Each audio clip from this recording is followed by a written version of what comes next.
Bismillahirrahmanirrahim. Alhamdulillahirabbil alamin.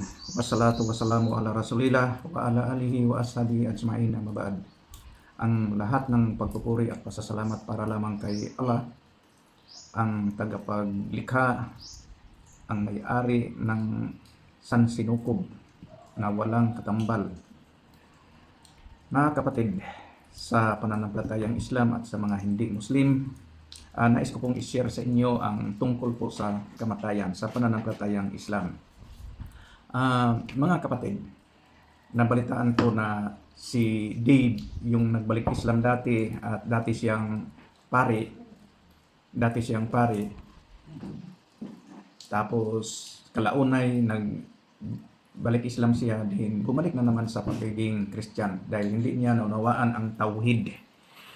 Sa totoo lang po talaga, ang nagbalik Islam tapos hindi niya manawaan ang tauhid, talagang napakahirap sa kanya na manatili sa pananampalatayang ito. At kung hindi ka mag-aaral, isa kang Muslim, balik Islam tapos hindi ka mag-aaral, maliban na mali ang iyong pamamaraan sa pagsasala, pamumuhay bilang Muslim, lalong maling-mali ang iyong pang-uunawa.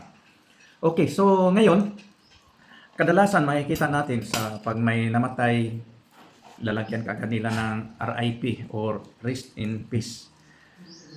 Pero dito sa pananampalatayang Islam, pag ang isang namatay na hindi mananampalataya, yung ibig sabihin hindi naniniwala sa kaisahan ni Allah subhanahu wa ta'ala at strictly namumuhay bilang isang muwahid, yung tauhid, yung nasa katayuan bilang muwahid, ay hindi po magkakaroon ng rest in peace. Kahit pa isang Muslim, kung maraming nalabag sa pananampalatayang Islam. At yan ay malalaman natin pag tayo ay nag-aaral po sa pananampalatayang ito. Kaya huwag nating akalain na tayo ay nag-Muslim na at exempted na tayo lahat sa hantungan natin doon sa barzakh ay talagang makakaranas tayo ng parusa. At ito, ibahagi ko sa inyo ang patungkol sa kamatayan sa Islam. Sa Islam, ang kamatayan ay isang tiyak na bahagi ng buhay at isang daan patungo sa kabilang buhay. Ito ay hindi ang katapusan kundi isang yugto ng paglipat mula sa makamundong buhay patungo sa buhay sa barzakh, ang pansamantalang tirahan bago ang araw ng paghukom. Ano ang sinasabi ng Islam tungkol sa kamatayan? Una, ang kamatayan ay itinakda ni Allah. Sinabi ni Allah subhanahu wa ta'ala, ang bawat kaluluwa ay makakaranas ng kamatayan. At tunay na babayaran lamang kayo ng inyong gantimpala sa araw ng paghukom. Yan po ang pinakamalapit na salin sa pinakamalapit na tulugan sa wikang Arabic. Walang sino man ang maaaring umiwas sa kamatayan, anuman ang kaniyang katayuan sa buhay. Pangalawa, ang oras ng kamatayan ay itinakda at hindi maaaring baguhin. Sinabi ni Allah subhanahu wa ta'ala sa pinakamalapit na kahulugan, at walang sinumang makapaghihintay sa kamatayan kapag ito ay dumating, at walang sinumang makapaghadlang dito.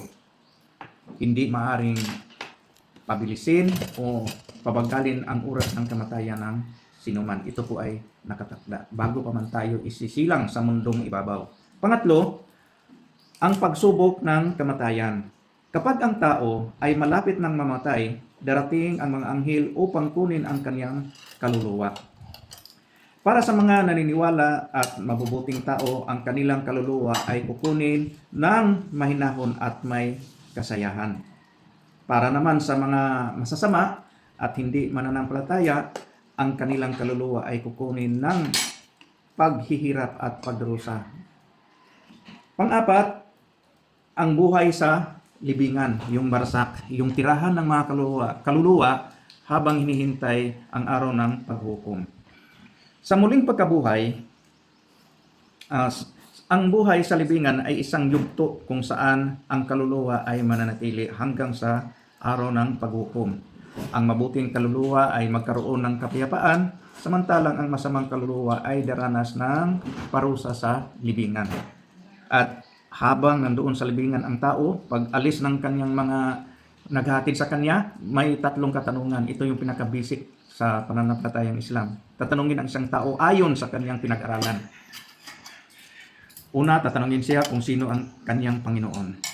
Pangalawa, tatanungin siya ano ang kanyang religion. At pangatlo, tatanungin siya kung sino ang kanyang propeta. So, ibig sabihin doon, yung tatanungin ka kung sino ang iyong Panginoon, yung talagang Diyos na nagtuturo ng matatawag nating revelation sa kanyang propeta, na yung revelation na yun yung magiging way of life, yung magiging way of life ng tao. Then, ang tao na sumusunod nito ay directly sumusunod sa turo ng aral ng kanyang propeta. Kaya maunawaan po ninyo ito kung talagang mag-aaral kayo sa pananampalatayang Islam. Panglima, yung panghuli, ang araw ng paghukom. Sa muling pagkabuhay, ang lahat ng tao ay haharap kay Allah para sa kanilang pagsusulit.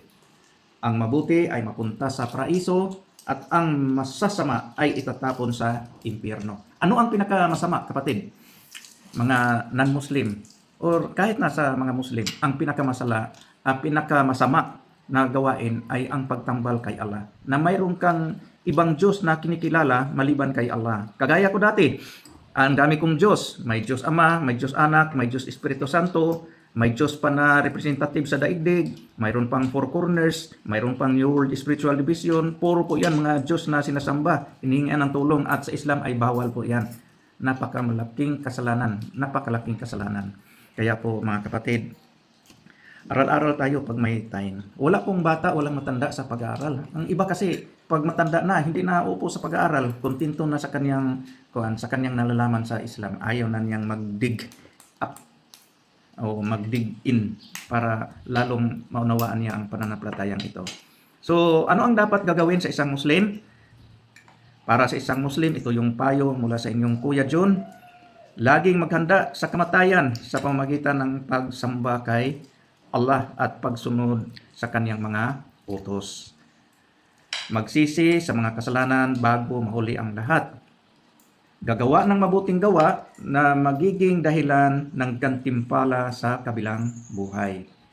Alalahanin ang kamatayan upang maging mas maingat sa ating pamumuhay.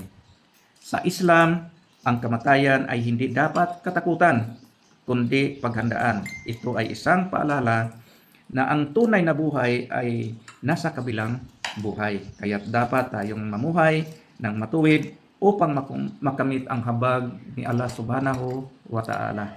Kaya natili tayo palagi sa buhay bilang isang Muslim, dahil sinabi ni Allah Subhanahu wa Ta'ala, Ya ayyuhalladzina amanu ittaqullaha haqqa tuqatih wa la tamutuna illa wa antum muslimun. Sinabi ni Allah Subhanahu wa Ta'ala, o kayong mga mananampalataya, matakot kayo kay Allah, yung tunay na pagkatakot, at magsisikap o sisikapin na mamatay bilang isang Muslim, or huwag mangyari na tayo ay mamatay na hindi Muslim. Yun lang po mga kapatid. So inshallah, sana ay magkaroon kayo ng kunting pagkaunawa sa Islam sa pamamagitan ng channel na ito. Subhanakala wa bihamdik, subhanakala wa bihamdika, ashhadu an la ilaha ant, astaghfiruka wa atubu ilaik.